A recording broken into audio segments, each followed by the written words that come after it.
I'm John Seacrest, and I run the Seattle Angel Conference where we make new angel investors. And one of the things that angel investors need is more investable companies, and companies that know how to measure their key metrics is one of those things that make the companies more investable. So our Thursday workshops tend to lead towards recipes that make startups more investable. So Anil, please introduce yourself and then dive right into the workshop. Okay, cool. So I'm Anil Batra. I've been dealing with digital analytics, data, and digital marketing for pretty much 17, 18 years or more, maybe, and have helped companies big and small in making use of this data to make business decisions and grow the business or reduce their cost spend, whatever their objective is. And I recently did this A/B testing or experimentation talk over here on one of the Thursday workshops. And part of that was, hey, how do we collect this data, where this data is coming from? So that's where it related to, let's do Google Analytics, which is a free tool, and see how that data can be collected. So I do teach at various places. I've built a program from University of Washington's master's program in digital communication. And so also teach at Bellevue College. So I have several programs there that they run, Digital Analytics Association, several conferences. And on top of that, I also have my own platform where I teach how to use data to make effective business decisions. So take people from not knowing anything, fresh out of college, school, any background. Most of the people that come from either are marketers who are trying to understand how to use data, or product owners who are trying to use data, and then walk them through on how they can start to collect data, different tools, how they can analyze it, how they can make business decision and improve performance. So I'm going to be showing you that platform as well, because I also have an offer for you, those who want to dig deeper into that. And I'll be using some of the data from there. So Google Analytics overview is what I'm going to be talking about here. And I heard like some of you are already using Google Analytics or have used Google Analytics in past. And some of you are brand new, don't know what Google Analytics provides. So there are two free versions of Google Analytics today. And we're talking about free version. There is also a paid version. And so I'm going to focus on free. Paid is just more, the limitations are removed in paid ones. There are certain features that are brought up in paid one as well. So we're not going to be talking about that. I just want to get you started like 101. And I think Scott was saying 201. So I'll touch some of that. And we can go deeper, maybe have another session and deep dive into analyzing the data. Here I want to talk about more, what is Google Analytics, and touch on some of the points here. So first, what is digital analytics, right? Digital analytics is the analysis of qualitative and quantitative data from your business. We're collecting tons of data. The way I look at the customers, we go out and do research. You ask certain people, hey, are you going to buy this product? Will you be willing to buy this product, that product? That's hypothetical. I do that all the time. And people say, yeah, I want to sign up for that thing. I want to do that. And when the time comes, crickets, nothing. Right? Why? Because that's totally hypothetical. You put that user in a situation where, would you buy that? Will this solve a problem? But they're not in the buying mode at that point.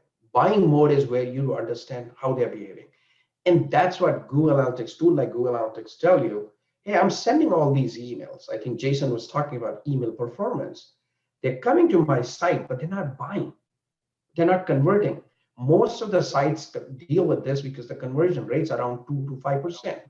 I mean, 5% if you're lucky, but 2%. Somebody's, I'm hitting an echo here, so if you guys can go mute. So that's where all this data, that's coming up. Qualitative is fine. Surveys, why did you come here? But there is quantitative, which is users are voting by their clicks, by their behavior. And that's what Google Analytics, tool like Google Analytics can allow you to do. It's one part of the equation. There are other tools as well. But once you bring the whole ecosystem, you can understand what's going on. So the idea here is, this is from Avinash Kaushik, who works at Google. It's Google Evangelist. And his is your improvement to drive a continual improvement of the online experience that your customers and potential customers have, which translates to your desired outcomes. So what do we want? And then what can we learn from our users' behavior to drive that? We want more newsletter signups. We want people to sign up for a free trial. We want them to opt into this, or we want them to buy this thing.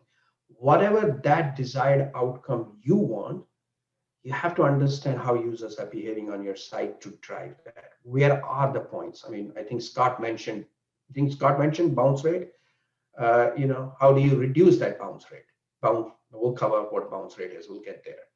But those are the blocking things that you can find out. So what is digital analytics? You understand that, which is bringing all the digital touch points, your website, the campaigns you're running on Google Ads, Facebook ads, LinkedIn ads, your emails that you're sending, your social media buzz that's happening, even print, TV, any kind of ads that you're doing, offline stuff, all drives people to your website. That's your hub.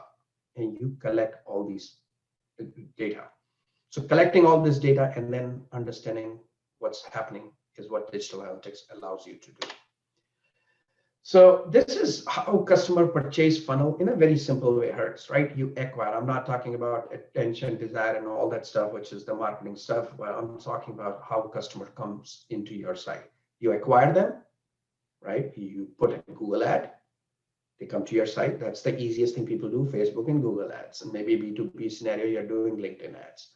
They come to your site, they do certain things on your site or app, pick whatever, and then they either convert or not. That's how you can look at it, acquired behavior.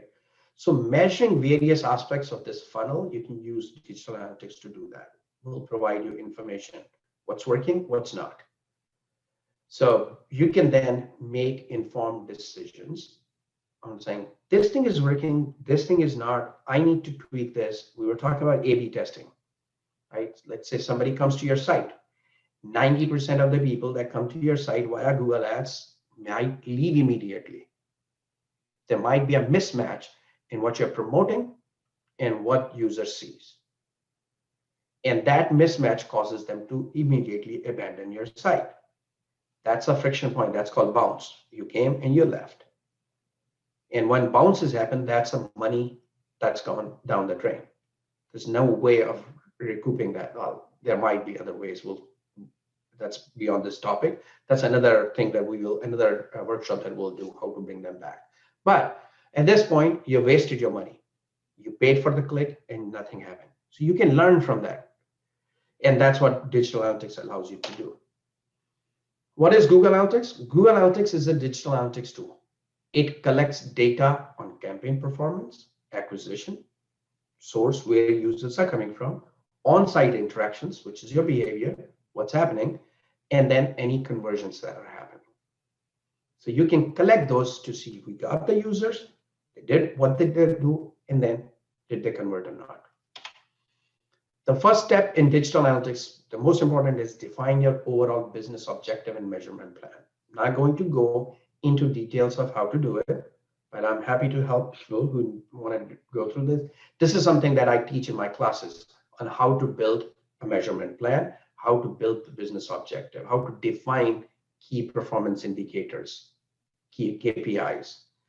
That's one of the important things that people forget. What is my KPI? When you say conversion, what does a conversion mean? Sales, profit margin, number of orders, cross-sell, upsell. One customer buying 10 is better than or 10 people buying one product each. Which one is better? You have to clearly define those things. What does that mean? And how are you going to, what kind of metrics are you going to use? So define those clearly. Then you can start to implement the tool in a way so that it can give you the data, desired data.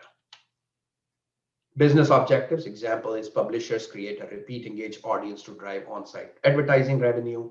E-commerce might be understand customer demographic online to better market their product, whatever their objective they're trying to learn from at a given point. Each campaign, it's not about just driving conversions. It could be something else. There could be a different learning objective. Hey, let's do this to understand this. Might not be, hey, can we convert or not? So you have to kind of think about those things. There might be data that's sitting in the back end, third-party data that you can bring in. One of the things I always say is people forget is third-party and offline data has a huge impact on people's behavior. Like weather. Weather dictates whether Starbucks is going to sell mochas or lattes. They have done intensive research. I was involved in some of the project, not with Starbucks, but similar company, where we were trying to figure out what weather phenomena drives what kind of behavior. And there is a huge impact. Subtle things make a big difference. So you have to bring all that data on top of your digital to see, hey, it's not about why people are not converting. There could be something else, competitive information, or competition in the market. Sometimes we think competition, well, most of the time, people think competition is bad. I have worked with a retailer where we saw competition actually drove more sales. The higher the competition, the higher sales were, because it's positioning also. But you're learning those things, what's happening, and how do you apply them. So how does Google Analytics work? Let's talk about that. So what happens in Google Analytics is user comes to your site. You place a small JavaScript code on your website. This JavaScript collects the information when the user visits. It does not connect any other data to identify user as personally. So I do not know who this person is, but I know user ID 123 is doing these things. Now you can create other stuff. You can implement the solution in a way so that you know who this person is. I can exactly tell who this person is by combining other data sources. But by default, it does not collect information. It gives every user a random number, which is done by a cookie. So anonymous cookie gets dropped. This cookie collects assigns an ID, and every time the user comes back to your site, that cookie is read and it knows who this person is. If your site, your app requires users to log in, then definitely you can use that information. But you cannot pass any personally identifiable information, PII, over to Google Analytics. That's against their terms and conditions. So you can't do that. Google Analytics does not collect any data that can identify a user personally. You can't pass it. This is a big thing. If you do pass even email address, name, your Google Analytics account will be removed. So anonymous cookie then pass this JavaScript, drops this cookie, collects the information, sends it to Google Analytics database, where then all the data after collection is compiled into the reports. So you can then use these reports to perform in-depth analysis to understand and then drive those insights. To track a site, you create a Google Analytics account. I'm going to go through those steps, add a small piece of JavaScript. And then here is how you get the tracking code. Now, I mentioned there are two types of Google Analytics available today. One is free version, this is called Universal Analytics, which is the old version of Google Analytics. Or I have a hesitation in saying old because it's the most prominent existing Google Analytics available today. Most of the sites use that. Last year in October, Google Analytics pushed out a new version called Google Analytics 4. They released that product in a haste. I think they had to hit some quota or some kind of internal benchmarks to saying how many people are using that product. It was kind of half-baked, got released, and they forced people to use that product. Now, when you go to Google Analytics and create a new Google Analytics property, by default, it creates Google Analytics 4 property, not old Google Analytics. However, there is a hidden way to create those, and I'll show you how that's done, because most of the companies understand old analytics. All the articles, blog posts on the web, YouTube videos, whichever you're using to learn, are referring to most of the time old or existing Google Analytics, which is called Universal Analytics. Place this code in the head section of each page. Right after the opening head, every time a user visits this page, collects information. Now, I do not suggest doing this, even though that's how they place it. That's how it's done in most of the time.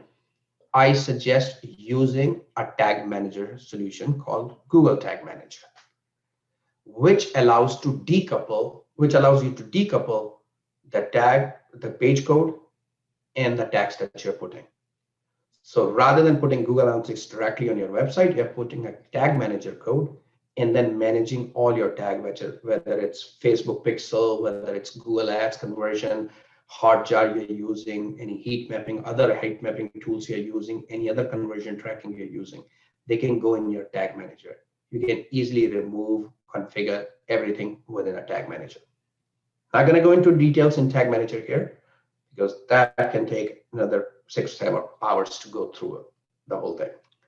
But if you're not familiar, the plug is I do this session where I teach these things in 5 easy steps how you can get started. You can learn there, or you can just go to YouTube and find some training. Tracking collects when this tracking code is placed. It's tracking not only user, but it's collecting information like language the browser is set to. So EN, US, EN, UK, those kind of things. It just collects what your language is, the device and operating system that you're using. So are people using iPhone? Are they using Android? What kind of browser they're using? All that information is collected automatically.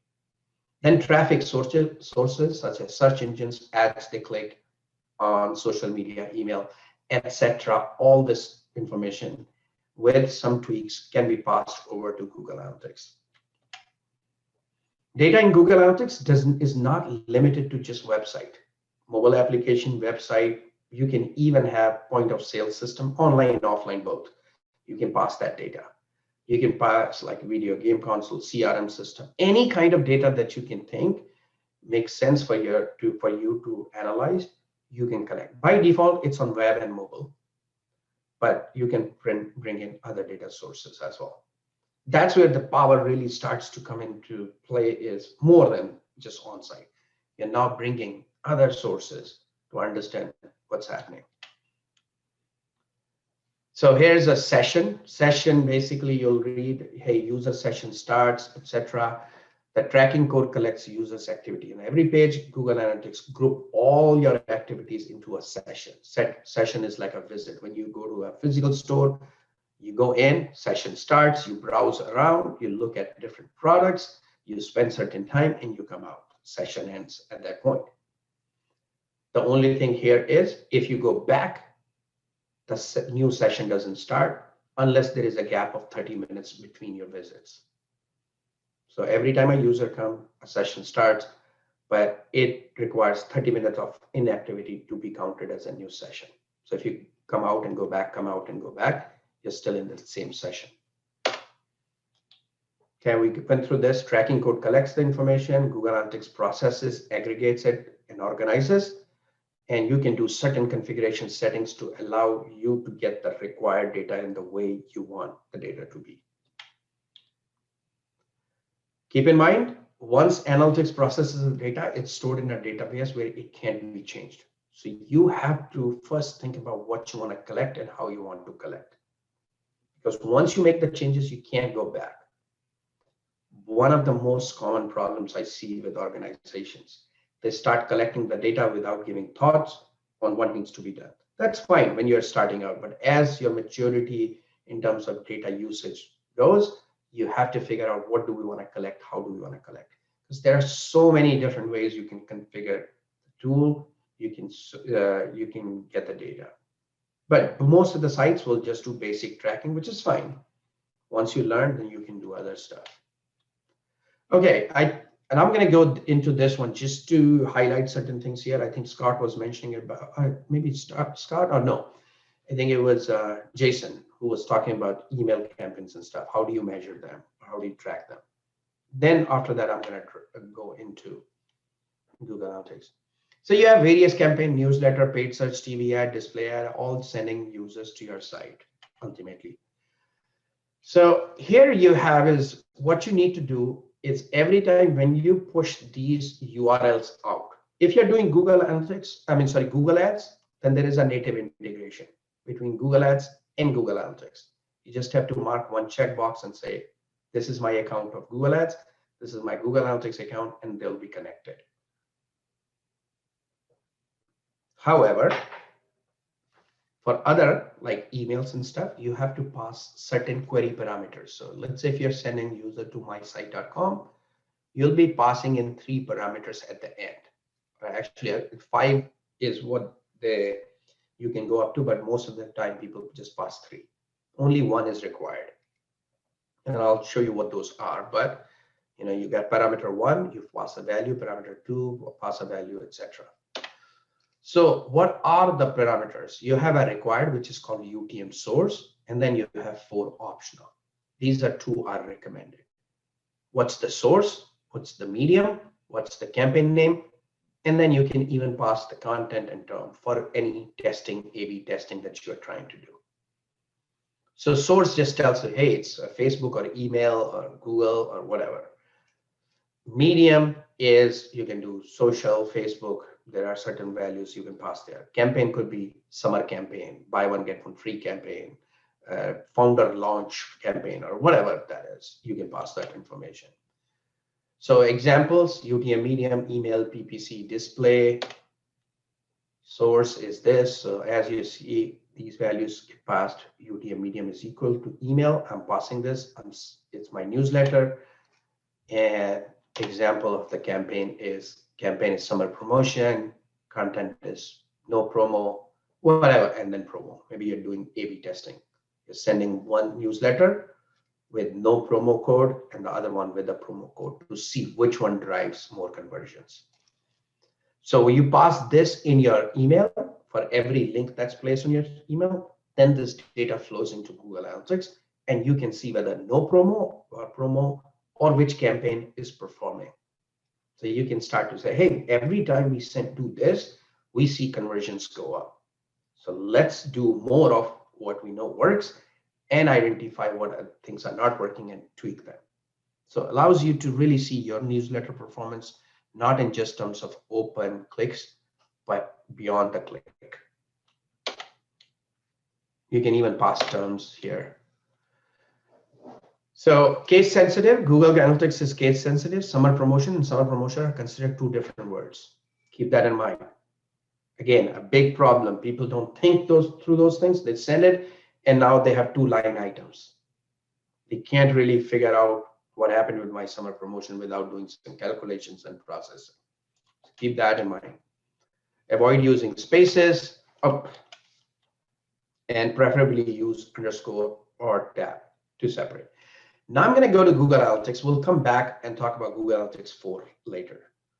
So let's go to Google Analytics and show you this works. So keep in mind, this is my old Google Analytics, which is Universal Analytics.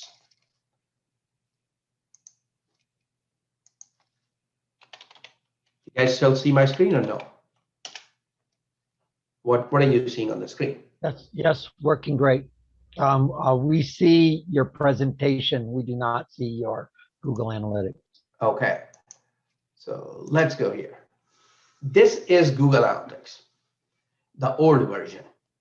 So in this one, you have first is real-time information. Real-time information, the way it's configured is you have your reports here. Before I go into real-time, you have your reports here, all the categories. Expanding these sections will show you the type of reports there are.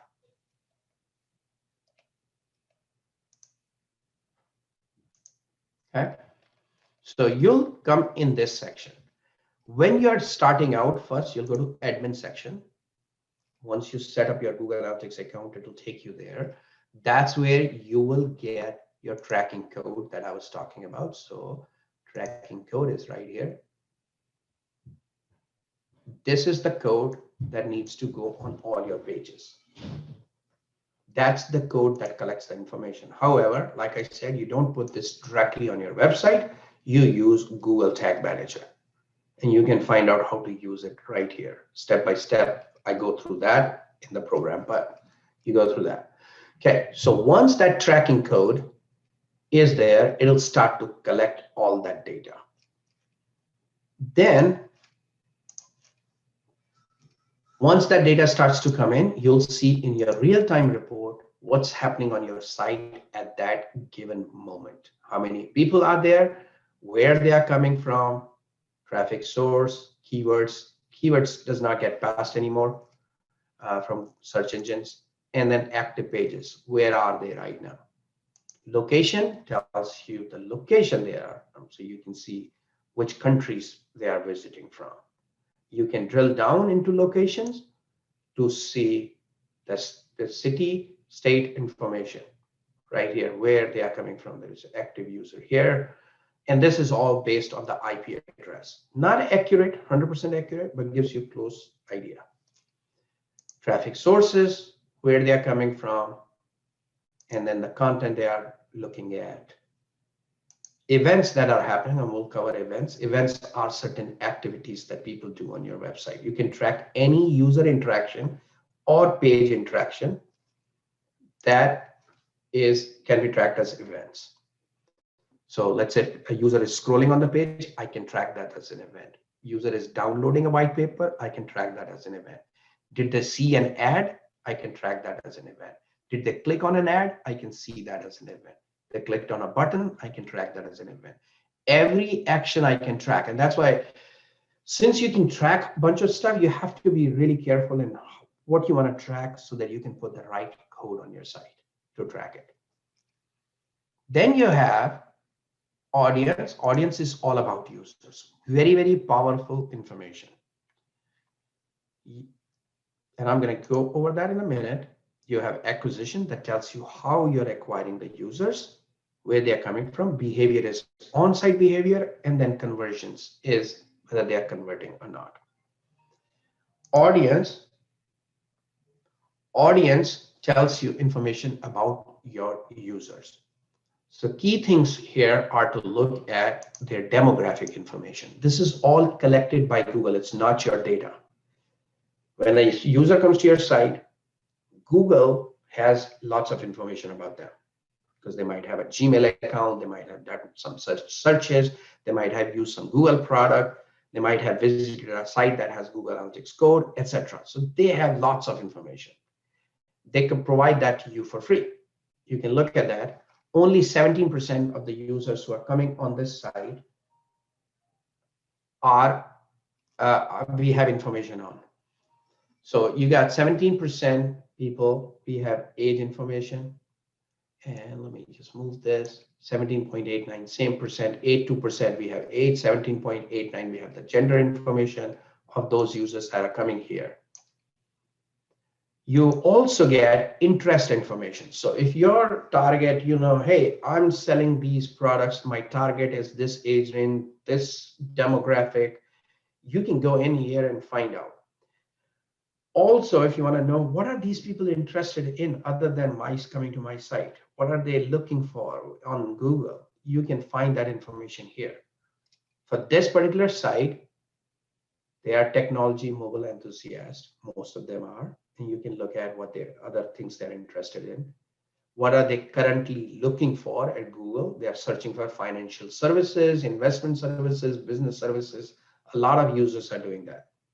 And you have other categories that they might be interested in. Now, how can you use this information? Few ways. One, when you're defining your product, your site, your product, app, whatever product you're building, who is your ideal customer? If you haven't decided who your defined your customer is, you need to go back on the drawing board and find who your customer is, because you can't be everything to everybody. Really, you have to hone down and say, this is my audience. The more niche you have, the better it is, because that allows you to speak to them directly. Like I go through that in my trainings and say, who is this customer? Is this a person who has 5-6 years of experience and is in marketing department?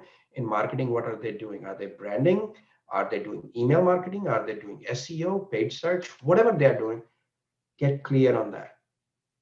Kind of figure out, okay, they're likely their age range is this. Yes, I can have other audience as well, which is my different personas, but they might not be my primary. I mean, in training, I see like a lot of people who come, people who have some experience are willing to pay, and people who do not have any experience are not willing to pay. They're looking for free stuff. So where do I want to focus?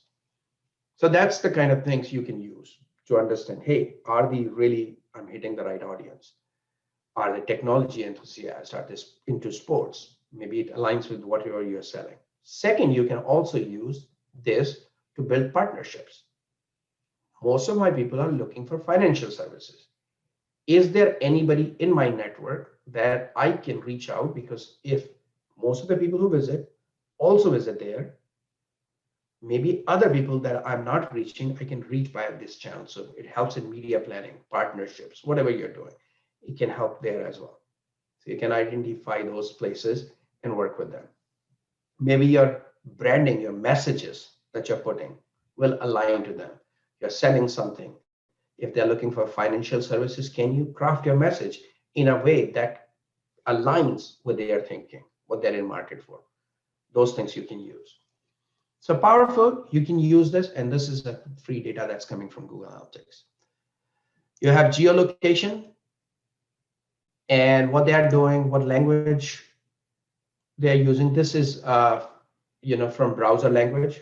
So a lot of people from Great Britain and US and there, India as well. So you can see their languages and see, hey, do we have messages? Do we have websites that are resonating with us? If you're seeing a bounce rate is higher, why will people bounce? Think about that. When you are doing Google ads or Facebook ads, hopefully, not hopefully, but you should be targeting the right audience. Defining that goes back to where I said, define who your customer is, who you are trying to reach. With each campaign, you might be trying to reach a subset of your audience too. If for this campaign, we want to reach moms with 2 kids who live in this kind of area and do have traveled internationally and have done this, whatever that is, the more focus you have, the better your messaging will be, better your offer will be. And once you define that, if users come to your site, they should hopefully not bounce, because wherever they are sending them, that place needs to have that message resonate with those users. I came to your site to download a white paper, but if I have a hard time finding where that link is, I'm going to leave. So crafting that can tell you, language can also tell you, hey, we are getting people from Great Britain. Like, I'm surprised to see people from ENGB are actually coming here, because this site is focused on EN-US. And now next thing is to drill down why people are coming from there. Maybe there are US folks who have, set their settings to ENGB. You can find that by putting a secondary dimension here. And then you can find your users and region. Now I can break down the data to look at where they're coming from, ENGB, and I can just focus on ENGB users.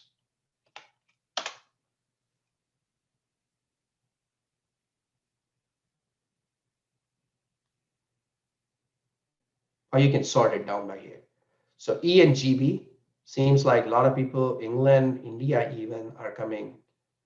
Stockholm County, yeah. So a lot of people in India have set their browser information to ENGB, which is fine. There could be, that's where we expect them to be. That's fine. That's something the business has to look at and say, is this right or not?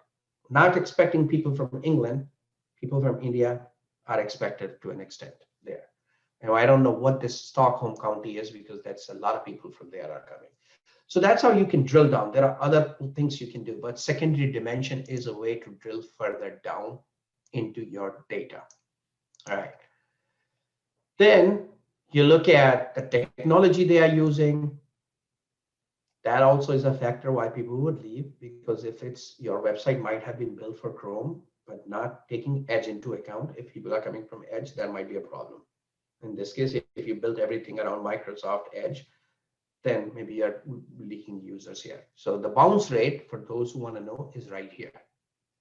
People who come from Safari are leaving. 72% bounce rate. That means 72% of the people who come and land on this site using Safari, they leave, and Safari is a big one here. So in that sense, I have to look at it and say, why are 72% leaving? Chrome users, nobody leaves, 2%. They come to the site, they engage further. They look at more pages. But from Safari, they are bouncing. Edge, they are bouncing. It could be something, the way the site is rendering is not correct. That tells you, hey, we've got some problem. Maybe the call to action is not clear, where it just scrolls down. The view is not clear, and users leave before scrolling and looking into that. So that kind of information you can find out from here. I'm going deeper into analysis. There are several ways you can analyze that data across, put some dimensions, cross them, do across these dimensions. And there is also segments you can add. But that's the type of information you can find.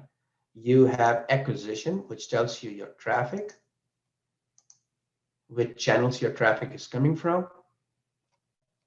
Directly means they are directly typing or coming from an email. Also sometimes shows up in direct if you properly do not put the parameters. Social, organic search, referring sites, paid search, and any display advertising you might be doing. Then you can look at the bounce rate and see which one is resonating. People who come directly, they know they are coming to that site. So obviously they are not going to leave unless they go to a page that's very specifically solving their problem. People coming from social are leaving at a higher rate than people coming from organic search. That means their intent is being served. One of the problems in organic search is we've paid so much focus on SEO. Let's get SEO right. You look at keywords, you start putting the content out, you're just forgetting the intent of the user. I see this over and over again. What is the user trying to achieve? Google is now smart. They'll figure it out and say your site does not belong here. And if they don't have enough results, your site might show up, but people come to your site and then leave because their intent is not fulfilled. When you're typing a keyword, you have to make sure you're answering their question with your stuff. If I search for glasses, am I looking for new glasses? Am I looking for glasses for repair? Whatever that is, you have to figure out what people are searching for and then fulfill that intent. So that tells you how this is working. So your bounce rate is the number one thing that you have to look at. Generally, it's the misalignment. Either your user is not the target user, customer, or there's a mismatch in the messaging. That's what happens. You can even connect to Search Console, which is Google Search Console, to get the keyword information. I'm not sure if this is connected or not. Yeah, it is connected. So you can see the queries that are happening, which pages are happening, etc. Then you have campaigns. Campaigns is where you can get the name of the campaigns that are running in your Google ads, whichever ads, your email even, that'll tell you how those are performing. So source, remember that's UTM source, UTM medium, UTM campaign I talked about, they all end up here. So you can see UTM source, hey, email or auto email. This is like auto generated emails. What medium, how people are performing, is it working or not? When we send this email, auto email, you can look at those here and you can get information. All the reports in Google Analytics are configured as dimensions, which is the categorization of your data. Vertically and horizontally, you have the metrics, all the metrics. And here you also have conversion tracking if you are doing any kind of conversion, registration, discussion, classification, etc., e-commerce. They'll start to show up on this side. Then you have behavioral data, which tells you how users are finding your site. So you have landing pages. These are the pages users land on when they come first to your site. And bounce rate is tied to landing pages. People come to landing page, that's the only page they see and they leave. So which pages they are coming, landing pages, and looking at that. and then exit pages, which pages they're exiting from. Then you have conversion data. I might not have conversion data. So what I'm going to do is I'm going to find another demo account. This is Google's demo account, merchandise store, and use that data. So you should have conversion data in here. This is Google's merchandise store. If you go to Google's site or merchandise store, you search on Google, you land on that site. This is the data for that site. And it's publicly available. So you can see how people are doing, whether they are completing certain goals or not, and any e-commerce value, any goal value that they have assigned here. So you can see, hey, we want people to register success, for example. That's a goal. We want people to register. Once they reach that page, we know we are successful. 500 people within this time frame finished that. So they had 500 registrations during that time. Then you also have e-commerce data. So what Google is selling, their internal promotion, average order value, they're selling about $68 on their site. Total revenue that they generated on that site was 31,000 for that time frame. That's a week's time frame. What products they're selling. So you can see Google Unisex Echo T Black. That's the one they're selling most, all that stuff. So you can have all the product information. What are we selling? What are people buying? Are they buying the right stuff? Do we need to push more products, etc.? You can get that information here. So that's in a nutshell. There's a lot of stuff I can go into details on here. But this is how you use this information, which is how are we acquiring? Are we acquiring the right set of customers? Are they interacting with our site? And what pages they are looking at on our site and where they are exiting from and whether they're converting or not. If you just do 5, 6 different these things, you'll be actually starting to use Google Analytics and really making a difference. So are we hitting the right customers? Where are they entering from? What are they doing? And are they converting or not? Look at the bounce rate. That's the easiest thing to start with to see if that's working or not. Any questions on this? I know I've been going on this, so I want to stop and have you guys ask questions. Do you use emulators to figure out what the stuff looks like on different platforms, or you just try to go borrow? Sorry, say that again. Use any emulators to see when you're building your site to see what it looks like? Because you said Safari very low very high bounce rate and yeah. So you should definitely. I mean, I'm not going to go through that, but you should look at all the stuff. So this tells you right here, audience. One is you don't want to waste your energy as well, right? You don't want to please. You can't please everybody. But what you have to look at is, hey, we got Chrome, Safari, Edge, Firefox, maybe Samsung. That's it. You can care, you can take a look at it, but if there are some things off, then you have to figure out, is it worth it, right? Should we spend some time here or not? Are we going to get there? How much impact are we going to get? If your conversion is 1%, 39 people from UC browser coming in, what's that 1%? And if your average order value is $5, 1% is going to give you maybe like $2 worth of value in 1 month. Might not be worth it, but it's a business decision you can make. So the whole point is to make a data-informed decision. People call it data-driven. I call it data-informed because everything can't be. I've seen cases where you'll make a decision that data tells you, hey, you're going to lose conversions on this thing. That's fine. We are being informed by the data this is going to happen. Well, we will go ahead and do it because that's the direction we want to go. That's the future. You have some gut feeling in there as well. That's fine. You can test it out. You can do A/B testing for a long run and see if the impact is there. But it's data-informed decisions is what you're making. That'll tell you that. So it gives developers a way to say, hey, should I be spending time here or not? Yeah. Can you frame this a little bit tighter around how to do the A/B testing? So I put 2 codes in on 2 different sites, right? Or 2 different email campaigns. Yeah. I get two different piles of numbers with potentially two dramatically different sub-demographics where all the numbers in all of this are different. And now how do I build two reports that let me see yes and no? Okay, so I'm gonna tackle it in different ways. There are several A/B testings you can do. There is one A/B testing you can do around your ads. I am going to create two different ads. So let's say you have Facebook ads, and Facebook allows you to do A/B testing within it. So let's say I define two different set of audience, or two different set of messages, or two different set of offers. Could be, you can define 8 different subsets, it doesn't matter. So for simplicity, A and B. A is I'm trying to reach females 18 to 25. B is females 26 to 35. I want to see which one this thing will work for. Right? Two different audience, simple.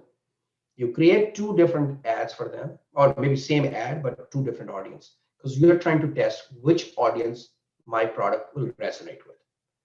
Once you create those ads, Facebook tells you who's clicking and who's not. So that'll tell you which of your message is resonating with them. It doesn't tell you whether they'll buy or not. You can put a pixel, Facebook pixel, again, that has nothing to do with Google Analytics. It can go in a Google Tag Manager. Facebook pixel can collect that information and tell you who's buying as well.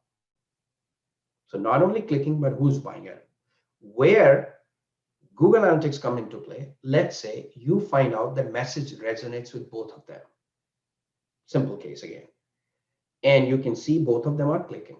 Both audience, 100 people here and 100 people clicked here. They came to your site. But audience A, because you have tagged them in your campaign acquisition channels, right here, where you can define two different set of audience. Let's say this is paid search and display, or display and affiliates. Let's say that was my code, because you can have source medium code. You can pass the code UTM terms. You find that, and then you say, hey, DFA CPM is 55 and this, both are coming equally, but then I see 98% bounce rate on DFA CPM, right? Audience 1 and audience 2, 98% bounce rate on audience 1. What's going on here? Both of them are clicking, but when they land on my site, something is not working for them. At that point, you can now craft an A/B test on your website and say, I'm going to give a different message to this audience and a different message to this audience, and see if that makes a difference. So there are several ways of cutting. That's where the whole planning comes into. You use the data, you get informed, then you craft another test to do it. The whole point is, I mean, if you look at this is minor traffic. I have seen 0.1% difference in bigger sites can have a huge impact. You know, you have to be able to detect that kind of change. But let's assume you're able to move the needle by 1%, 2%. That's a lot of money that you can be saving or driving. Not only you're saving money on advertising, but you're now driving more higher conversions. So the ripple effect is there. And that's how you define. So A/B testing in that scenario for your site, if you're crafting an A/B test on your site, you'll use a tool like Google Optimize, which I covered in the past class. But again, those who are going to, I encourage you to become a member on Optizent Academy. You can see all these details there, walk you through those scenarios, but you use Google Optimize. That optimized code splits the users into two random groups as they connect from. So you can say, hey, anybody who comes from Facebook, split them in two groups. So I got group A, group B, same campaign, two groups. Now I can see which group is performing. So a group that sees a message A versus a group that sees a message B. So that's how you can go deeper into your A/B testing. Same with email. When you're sending an email, you can send email A, email B. Split your users in the backend, send them a message, see which one resonates. You can do subject line testing. I mean, President Obama in his first term, he was the first data-driven president, or data-informed president, I would say, because he was doing a lot of testing Subject line testing. One subject line had millions of dollars of impact compared to another subject line in terms of donations they were getting. Subject lines make or break your email marketing. One, people, if it resonates, they'll open the email. If the email never gets open, nothing is happening beyond that. Second step is then your message. Then third is the links that you have in your email, the call out, the call to actions there, the words in those make a difference. Images make a difference. And then once they land on your site, your landing page makes a difference. Every single touch point makes a difference. And you should be able to test all those. You can pass different codes to see the data here or within your email system. Okay, make sense? Any other questions? If not, then I'm going to jump into Google Analytics 4, the new version. No questions? All right. Let's go to Google Analytics 4. So I am going to go into Google Analytics 4. I haven't looked at their data, so I'm not sure what to expect here, but I'm just going to walk you through what this looks like. This is Google Analytics 4. New interface, new way of organizing stuff. In previous, your funnel was acquisition, behavior, conversion. In this, the funnel is acquisition, engagement, so which is sort of behavior, monetization, which is your conversion, and they have also added retention. Are people coming back to your site or not? That's what they have done here. Different way of organizing. In past, when a user came to the site, Google Analytics triggered a page view or a screen view. And then the session started. In the new, the data model is different. In new, they have streamlined the data model, and I like the way they have done it. Each user, when it comes to their site, there are only two main things in Google Analytics 4, user and events. It's very events focused. A user comes and user has user properties to define them. Various properties are collected automatically, but you can enhance those properties. Then you have events. Events are given more context by event parameters. So you can pass up to 35 event parameters. And in order to do that, you go to admin. Now you'll notice here is your old universal analytics.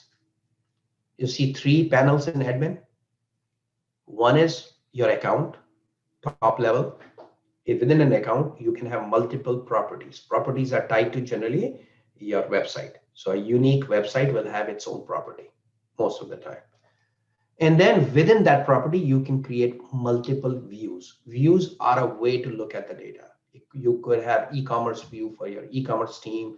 You could have another view, whatever view you want to create. You could create views right here, test view, raw data view, master view, etc. In Google Analytics 4, they have gotten rid of the view. It's all rolled into the product itself, like there are other places you can go.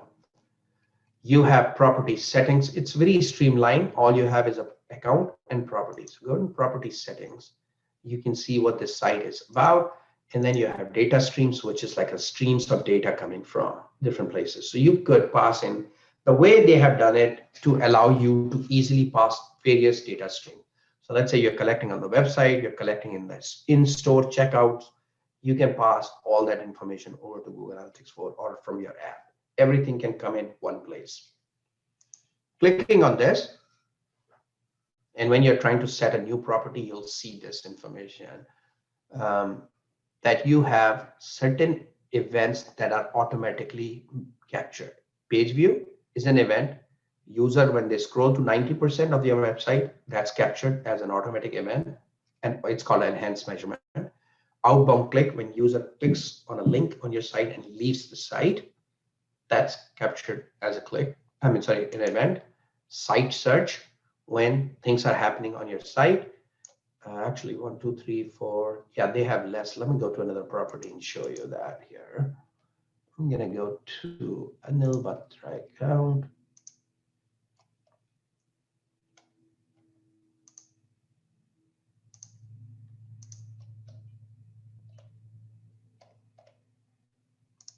Let's see if this works.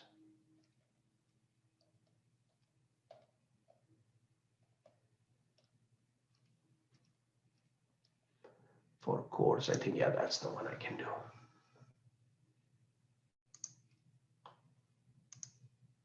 So you have these page views, scroll, outbound clicks, site search, what people are searching on your site, video engagement. So if you have YouTube embedded videos on your site, it can show you the engagement within those. Are people watching them or not? And any file downloads you might have. So if this is a white paper that we want people to download, specification file, whatever that is, you can track them. These are all done automatically for you. You can disable them if you would like, but that's done automatically for you. On top of that, you can do actually several other events, up to 35 custom events is what you can. No, sorry, you can pass a lot more events. 35 parameters is what you can assign to them. So what I mean by that is, like, let's say page view event. When a user comes to your site, a page view event happens. What is this page view? That's an event parameter, which says the name of the page, the URL of the page, etc. When the scroll happens, it captures page name, page URL, scroll depth. Outbound click captures the page name, the link name, link ID, etc. So those things are appended to it to give it more context. When you go in to real-time reports, you will be able to see, well, there is no traffic at this point here. Let me see what one I can find. Yeah, I think I can go back to the demo store. They might have it.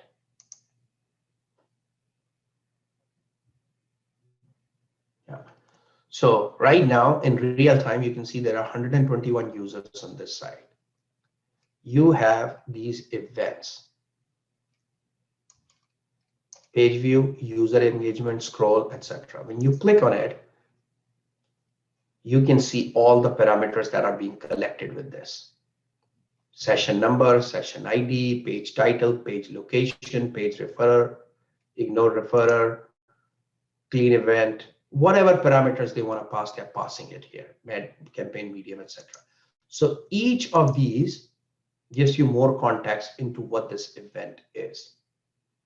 Google collects this data to stitch certain things and provide reports. So each parameter has a, you can pass up to 35 event parameters for each event. So if I'm trying to, example might be, hey, I want to track how many people are coming and clicking on this button on my site, newsletter sign up button.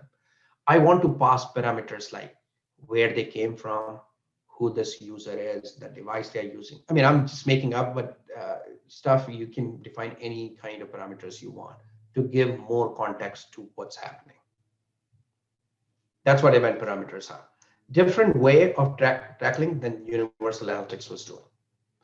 Then all these reports are showing up either in these buckets right here. You know, how many new users versus returning users are on the site, what their engagement is, what their lifetime value is, how they're trending, how much total revenue you're making, how many e-commerce ad revenue, etc. Average revenue per user, items that you're selling. So there are a bunch of reports here. And then you have event information, user activity, how a user is sticking to your site. This is very critical. Like, when you DAO, daily average users, monthly average users, weekly average users, tells you how sticky your site is. So you can take a look at this data. Not only we are acquiring users, are they sticking? Are they coming back? A very powerful report here. And then you have Analysis Hub. That gives you deeper insights where you can create your own analysis and pulling in any kind of dimensions or metrics that you need to pull. So let's say if I want to look at the gender here, I can put it right here. Well, everything is unknown in this example. But let's say country.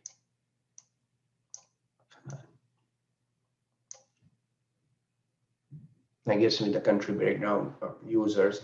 I can put in device category to see how various devices are working. US desktop, US mobile, India desktop, India mobile, etc. And you can start to, so you can create your drag and drop reports here.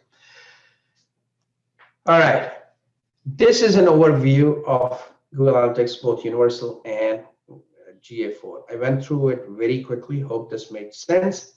And now I'm going to take questions and then dive deeper into what questions you're asking, so we can go in there. Because there's a lot that I can go here. I mean, I can spend days and days going over this. It takes time to get used to everything, but starting again is get the code on your site, use it for basic stuff. You don't have to worry about going very deep into it. You can always reconfigure. Always you can come back. You can throw this data out and you say, I'm going to start again because now I understand better. The whole point is you're collecting this not for sake of collecting, but collecting this to gain insights into your users. What they're working, what marketing is working, what's not working. Is this offer resonating? Call to action, is this button resonating? I mean, I've seen minor color differences on your website, button callouts, buy now, enroll now, sign up now, shop now. These make a huge impact. You can track all those stuff and see what's happening. Where is the problem? Make your hypothesis on what to test and how will that impact. Test it out. And you can see those things in Google Optimize or other tools. So, oh, go ahead. Yeah, open for questions, whatever questions you have.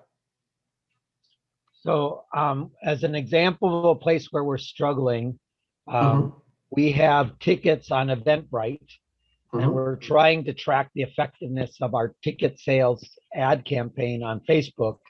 And apparently Eventbrite has done something that makes that hard to do. And so we're not actually getting the data. So how can we know whether or not people are buying our tickets? And the real fundamental question is it worth our while to spend money on Facebook to get people to buy tickets if the price of the tickets doesn't cover the cost of the ads? We're having trouble doing that math. Any suggestions? The challenge here that you have is because you're using third parties in both scenarios. You're taking Facebook ads and you're driving traffic to Eventbrite. In my opinion, for me, that's a no deal. I'm not going to spend my money to drive traffic to somebody else. If I were to do that, I would think about having my own platform to do this. Behind the scene, it can be fulfilled by Eventbrite. I want people to be exposed to my platform, right? It's my money. I don't want to make you look like and become this lofty valuation because I'm sending all your traffic to you. So in that scenario, I would say is figure out, can you have a landing page on your site? Drive users to that. There is several benefits to that.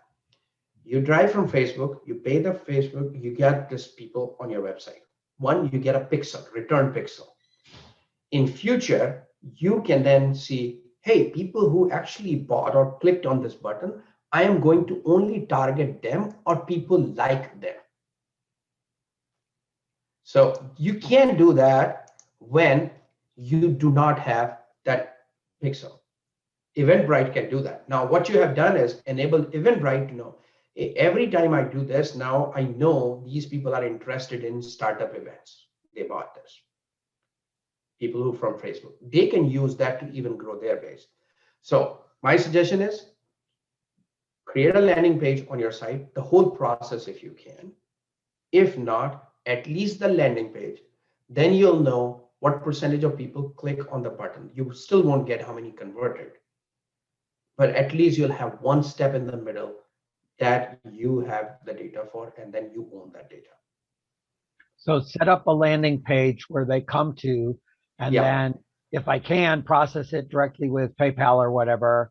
And if Correct. I can't, send them off to Eventbrite. Eventbrite.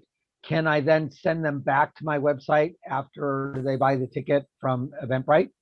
That is an Eventbrite question. I do not know if they allow that to. They Right. should. I think they have a loop back. When you do a PayPal, right? You go through the process. PayPal says, send me back to the merchant. You can send it back to them. But I do not know how Eventbrite works. But that'll be step number one. And I think you'll see a huge difference there, because using that pixel, you can even make your marketing even better. Okay. Yeah. Any other questions?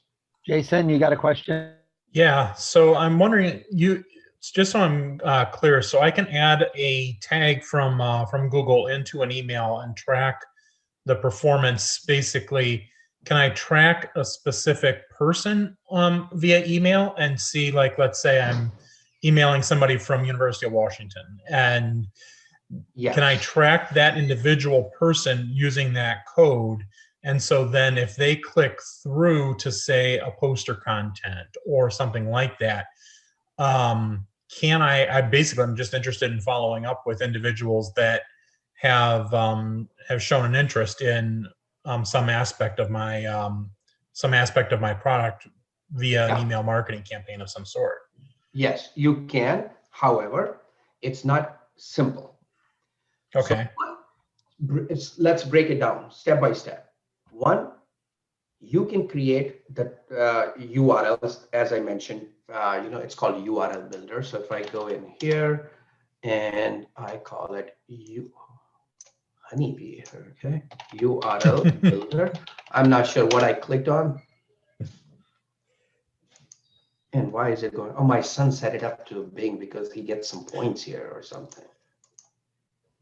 Okay, so URL builder, Google Analytics.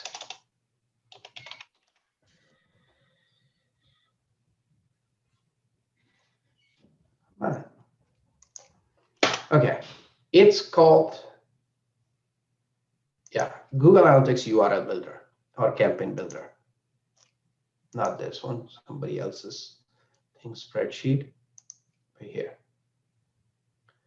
This is called campaign URL builder. So what you do is, let's say you're sending this to anilbatra.com and your source is newsletter and your medium is email and your campaign name is, as they call it, spring sale or whatever the name is. You'll see this URL gets created for you. So you have a UTM source, medium, ML. You can use that. Now, if your email system allows you to do it, you can pass a user ID here. This thing right here. So every user has an ID assessor. You can't pass email address. Okay. You cannot pass their first name, last name, anything. You can pass an ID. So if your email system has an ID, let's say MailChimp, you can assign an ID to each person or whatever system, assign a random ID to each person as they sign up, right? Okay. Usually in databases, you have that. So if you can find that, then take this ID. When a user lands on your site, this is where Google Tag Manager can come into play. Google Tag Manager can take this ID and drop it in a cookie.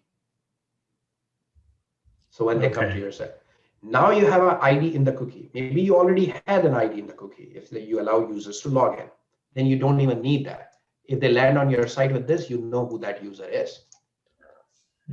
Okay. Right? You can then pass that cookie ID over to Google Analytics. And I'll show you how that's done. Well, I won't go into the details, but there are ways to pass it. And I can pass other parameters as well. Then once you are in Google Analytics, so let me go here. And let's take a look at this site, which I was playing with yesterday, actually, for another class. Yeah, I think this is the one. Not this one. This one, I think. Yeah.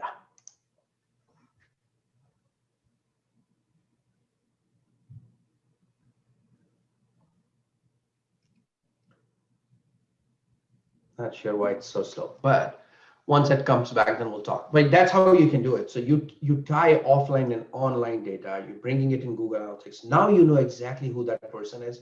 You can even know what they did on your site, every activity. Google Analytics 4 has something called User Explorer. This is a new thing that they have released. You can see all their activity. At that point, you can just pick up the phone and say, hey, you did the, I mean, you have to be careful with how you phrase it and say it. And you have to have your privacy policies and all that stuff, listed out. So it doesn't seem creepy. In B2B scenario, not a big deal, right? You can just say, hey, I was noticing you downloaded this and you did this and this. How can I help you? Okay. I'm not sure why this is taking so long. Something is stuck So here. can we take a step deeper in that?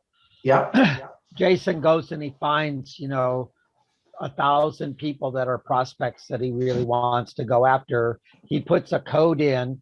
Yeah. What tool does he use to rewrite the code for each individual email message so that it goes to them? Yeah, that's going to be the difficult part. So if what's the? It could be simply the challenge there is going to be your email system, how it pulls, because when you're crafting your emails, you can pass the URL builder. It's easy to do, right? What you don't have in the email URL builder is the unique ID of a person. Other UPM campaign source medium are going to be the same for every email. That's the hardest part. And there is no automatic way in these kind of emails. I mean, there are some systems that will allow you to pass that ID because they're, you can have a custom field and you can pass that. That is the hardest part. I don't know what email system you're using. I will be happy to sit down with you and just take a look and see if there is a way to do it. Second, the best way is if your site allows users to log in, right? Facebook, Amazon, you're basically logging in. No matter where you're coming from, they know who you are. That is the best case scenario. Most of the site like this one I'm showing you has two sections. People can register and sign up, and people don't have to sign up. Like, 10%, 20% of the people sign up. If they sign up, I have their user IDs. Now I know this user ID 11.4, they viewed these, they had 18 sessions. This user is looking for stuff. When they have 18, 14, that means they are really vested into it. Now, I have also done is, I know what they're, let me see if I can actually find out. I haven't done it, but let's say if I add a dimension and I do custom dimension, I put, loyalty, and I put their custom dimension and their lifetime value. Actually, I should do a flat table format. Okay. So once I do that, I save it. Look at this. This is my offline data. I have figured in my backend, I know this user, it has a low loyalty, even though they have several sessions, but they're not going to be coming back again. And their lifetime value is low because they haven't purchased it. So all this is because I was able to capture their user ID. In the backend, I knew my SQL database collected all the information. I mean, this is made up data, but you can see how much information you can pass the company name. You can pass how many times they have purchased, what activities they have done. You can pass all that information to Google. Now I can slice the data by saying, give me everything my low loyalty customers are doing or high loyal customers are doing. Okay. Yeah, that's You can really do cool. it. It's not easy to set up, but once you set it up, it's there. Some systems it's easy. The hardest part is that email stuff. But if you're dropping a cookie when users sign up, then it becomes very, very easy. Okay, that's awesome. Yeah. Thank you. Cool. Yeah. And Google Analytics 4, actually, let me go in here and see if I can find, user ID flow, not this one. Let's see if I have data here. I have so many accounts here. I'm not sure which one has data, which one not. Here, let's go to Analysis Hub. And I'm going to go to User Explorer.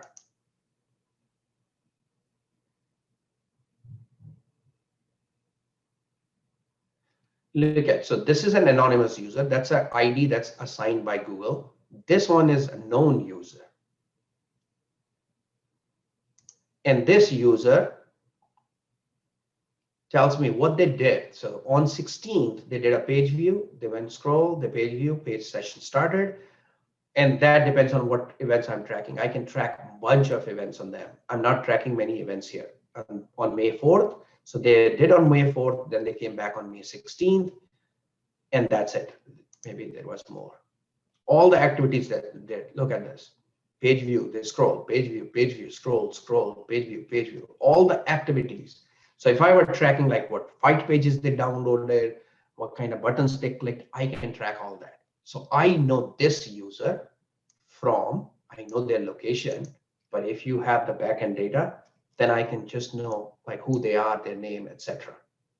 Everything, their lifetime value, their loyalty, whatever I need to do, I can find that here. Look at how much activity this person did. 1,500 events they did. They didn't purchase anything. That's why there's low loyalty, I guess, or whatever. How many transactions they did. So you can get to each individual level if you set it up right. And that's a wealth of information,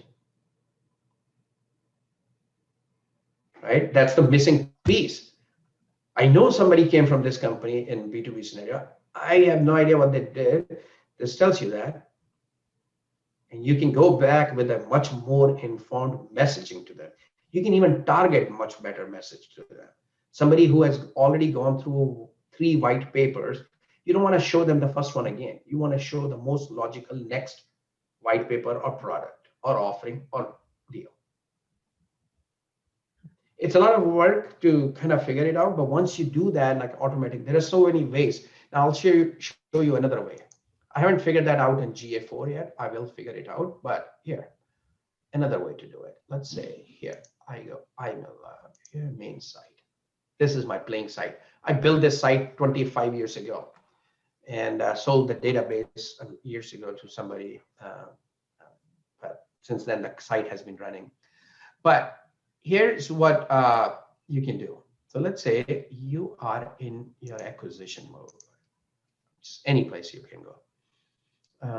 Actually, let's say site content. You can go from anywhere. The whole point is to add a segment.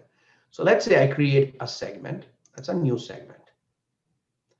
And I want to create a segment of all the highly loyal people. You can create whatever, high, low, medium, whatever. Go in here and I say, okay, give me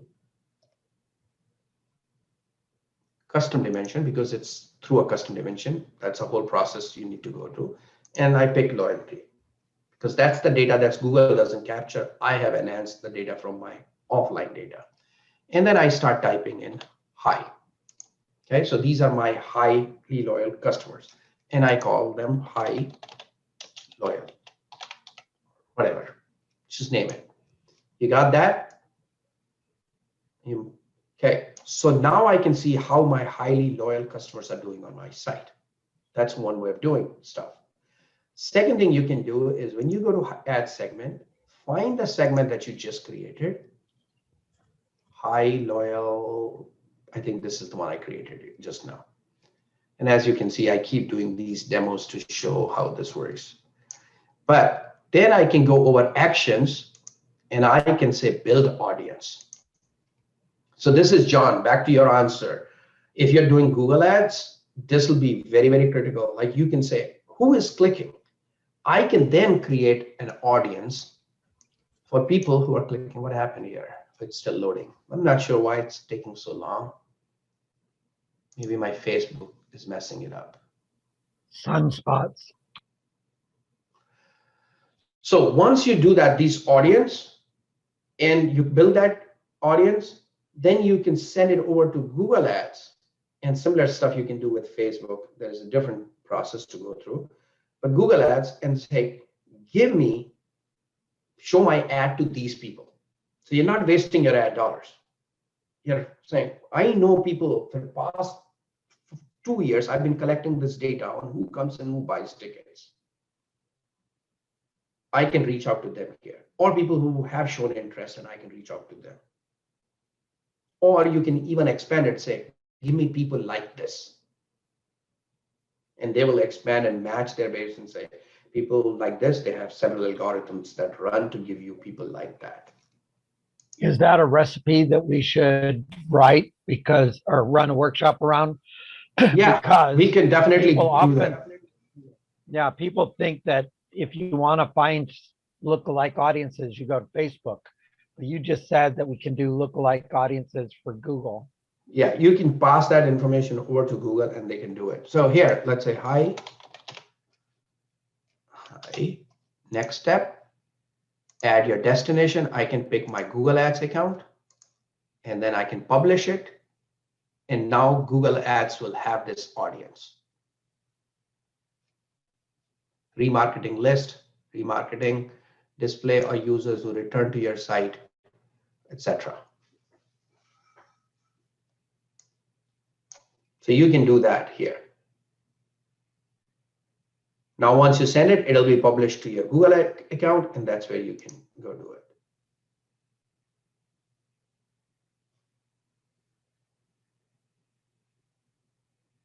Cool. Any other questions?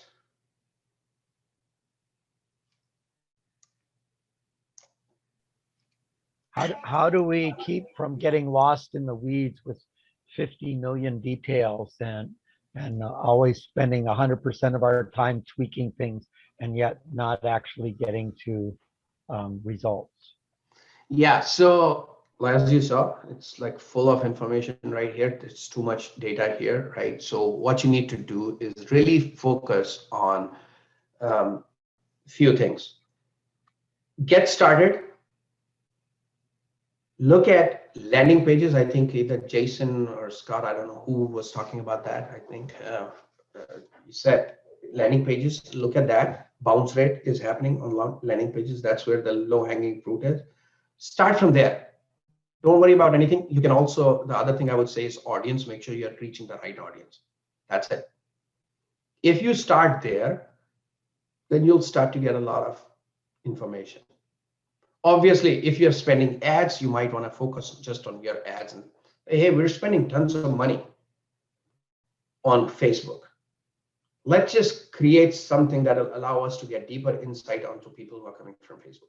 When you're in a startup phase, you're not doing 10,000 places where you're marketing. You pick one or two channels like Facebook, Google Ads, maybe, right? Or LinkedIn. Focus on those things, then it becomes easier. Don't worry about other things, other segments, anything else. Just focus on those things. If once it becomes a habit, I mean, another thing is you say, hey, if you have an intern or somebody, and then, hey, send me this weekly report on how our site is performing. You don't have to go to Google Analytics. They go into Google Analytics, they pull the information out, and you get something there. Now, next step is find insights. That's the difficult part. Pulling reports, creating, that's not. Finding those insights, then you have to figure out the business. And that's where you as a founder, owner can drive. Hey, we're trying to reach this.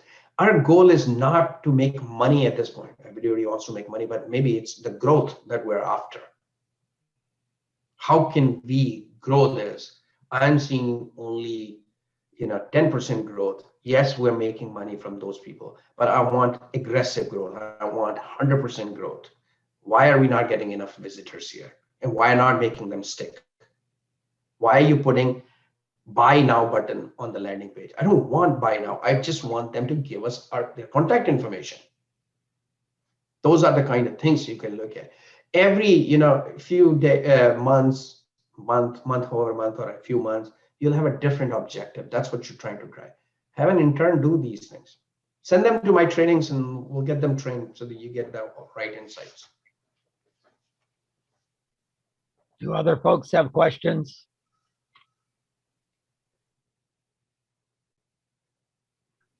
So Angel and Duke, you're in a program that's teaching you technical things. Anil has been using all of these marketing words.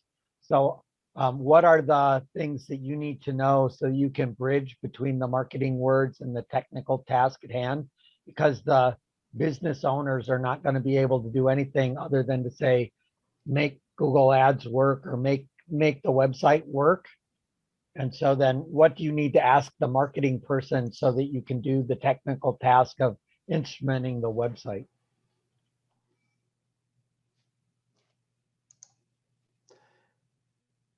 All right, I just showed you this thing. Those who want to learn, go deeper. Here is your 50% off deal. If you want to sign up, there is actually, I'm doing a like a 5-day challenge for people to get started with Google Analytics, Google Tag Manager, etc. So it's like 5-day, you learn a new tool so that you can get started. It's not an in-depth. You actually got more in-depth in Google Analytics in terms of like the overview and stuff. But those who want to get sign up, let's do that. Yeah. Any other questions I can answer? Angel, and I think who was the other person? Doug? Scott, did you get what you wanted? I did. This was fantastic. Thank you for digging, a little deeper than the basics. Cool. Yeah, you're welcome. John, All right. Jim, Seems like no question. Okay. Well, thank you so very much.